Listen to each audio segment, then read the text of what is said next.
The couple thought to make their new house a paradise for them, not knowing the whispers of hidden Satan will make a hell out of their dreams.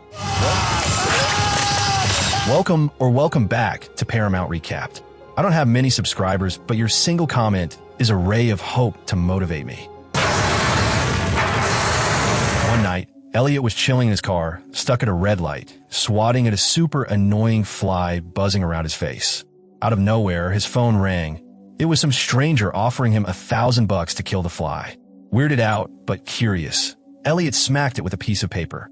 A moment later, he checked his phone, and boom, a credit alert popped up. The voice on the phone wasn't done though. He told Elliot he'd get another $362 if he ate the dead fly. Elliot thought it was some sick prank, but after confirming the money really hit his bank, he went home, gave in, and ate it. Sure enough, he got paid. Then came another call, this time with a wild offer, 13 strange tasks, and if Elliot completed them all in 36 hours, he'd walk away with $5.7 million. He was given a choice to stop now and keep what he earned or go all in. Being jobless and with a pregnant fiancée, a disabled brother, and an aging dad to care for, Elliot couldn't turn down that kind of cash. But there were strict rules. Don't tell anyone, don't meddle, and don't go poking around about the game. Break the rules or quit midway, and he'd lose everything. The next day, during a picnic with his fiancée's family, Elliot got his third task. Make a kid cry in under 5 minutes for $5 grand. He spotted a little girl heading toward the bathroom and lied to her that her parents had ditched her. She started bawling, and right on cue, $5 grand showed up in his account. Elliot rushed back to his fiancée, nervous someone might have seen him, and soon they left the park. Later at a church, he got the fourth task. Burn arts and crafts made by blind kids for $110,000. Reluctantly, Elliot lit them on fire in the yard and tried to control it with a broom, but things went south. The flames spread, catching the curtains, and he couldn't stop it even with a fire extinguisher.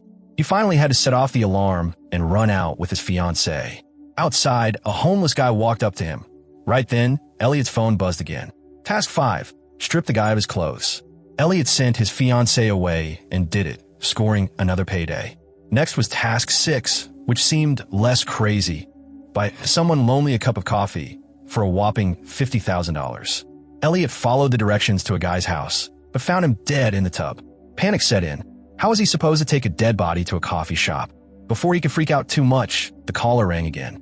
The man had taken his own life, and Elliot just needed to get him to the cafe before 4 p.m. and place a coffee in front of him. Missed the deadline, and all his cash would disappear. After thinking it through, Elliot dressed the body and dragged it to the shop. Time was running out. The cafe was busy, and cops were sitting at the next table. When the waitress didn't bring the coffee quick enough, Elliot panicked and grabbed a cop's cup, plopping it in front of the corpse just in time. He got paid, but his sketchy behavior caught the officer's attention. Quick thinking, he warned them about drinking on duty and threatened to report them. They got him off the hook. Outside, the phone rang again. He was praised for completing 2 more challenges and given number 8. A car pulled up and the driver motioned for him to get in. Figuring it was part of the challenge, Elliot went along. The caller then dropped the bomb. The cops were onto him thanks to the girl and the homeless guy. He was now wanted for arson, among other things. But if he won the game, everything would be erased. Feeling like there was no turning back, Elliot pressed on. His next stop was a motel where he was sent to roommate. Inside, he found an old high school bully. As they awkwardly chatted, a woman dressed like a nurse came in and laid plastic sheets on the floor, pulling a saw from a case. Then came the challenge. Cut off the bully's arm for $10,000. Elliot froze, but then he found out the bully was also playing the game and had to do the same. After some trash talk and old anger bubbling up, Elliot snapped and went through with it. He rushed the guy and his severed arm to the hospital.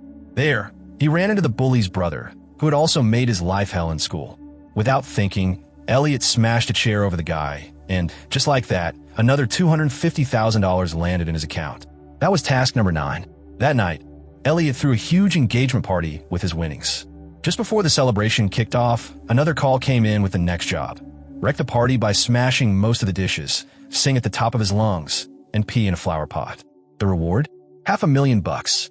Elliot was having second thoughts. He'd been gone for 2 whole days, and things were getting tense with his fiancée. She agreed to patch things up for the party's sake, but warned him, one more mess up, and she was done. Just then, the cops showed up, but not for him. They were there for his brother, who'd scared a kid at the park after skipping his meds. Thinking fast, Elliot told his brother to run, then caused a scene himself, smashing plates, singing like a madman, and even peeing in a flower pot. To make it look more serious, he faked stabbing himself with a fork and slipped away in the chaos. Later, he got another call. The next task? Turn himself in, then break out of the station. Also, there was a surprise waiting for him under one of the chairs in the interrogation room. It hit him. Someone else was doing the same challenges. He had to speed things up if he wanted to win.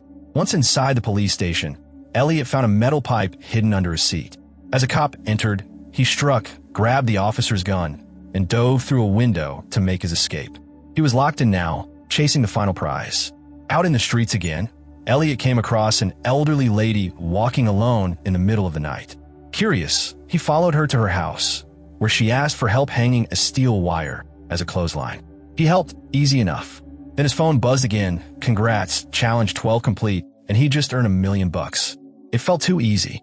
Suspicious, he followed the wire's path and realized it stretched across a road. Suddenly, a group of bikers zoomed toward it.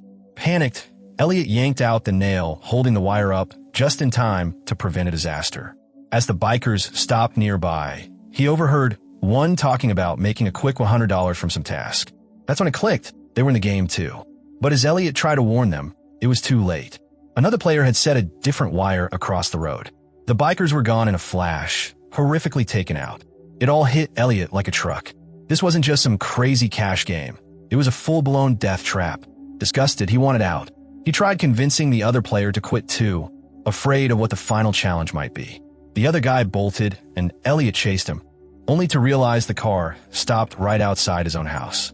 Inside, he saw his dad enjoying music and his brother walking in with a shady-looking bag. It hit him like a punch. His brother was the other player. Turns out the whole sick and off meds thing was a cover. When Elliot asked about the last task, his brother coldly explained. The final challenge was to kill a family member. Then their father dropped a bomb. He had played this sick game too, and their mom's death wasn't an accident. He'd done it for a payout. Staggered by the truth, Elliot pointed a gun at his father, caught between revenge and survival. Calmly, his father admitted he'd been living with the guilt ever since. He told Elliot not to become like him, to break the cycle. Then he slit his own throat. Now, it was just Elliot and his brother left, and they both knew what that meant. Only one could win. Elliot begged his brother to stop, to turn in the game creator instead. But his brother was set on finishing. When he reached for a weapon, Elliot reacted without thinking. He fired. As his brother lay wounded, he revealed that he'd joined the game just to get Elliot a wedding gift. That crushed Elliot, but there was no time to grieve. His brother, full of guilt, turned a knife on himself, stabbing repeatedly. Luckily, Elliot's wounds weren't fatal, but his brother wasn't so lucky. With his death, Elliot became the winner. As promised, all charges against him vanished, even the ones involving dirty cops. But then, one final twist. A cop showed up at Elliot's house to clean up the remaining traces of the game. Elliot wasn't having it. He shot the officer, breaking the rules, and losing all his prize money. But by now, Elliot didn't care about the money. He just wanted revenge on the people running this nightmare. In the last scene, Elliot's fiancée receives her own invitation to play. The offer? $6,000 to eat a dead fly. She just scoffs, tosses the bug in the trash, and walks away, breaking the chain once and for all. If you like this video, hit that like button, and if not, maybe press dislike twice just to be sure. But really, you should watch the whole movie. Thanks a lot for watching, and don't forget to subscribe for more videos like this.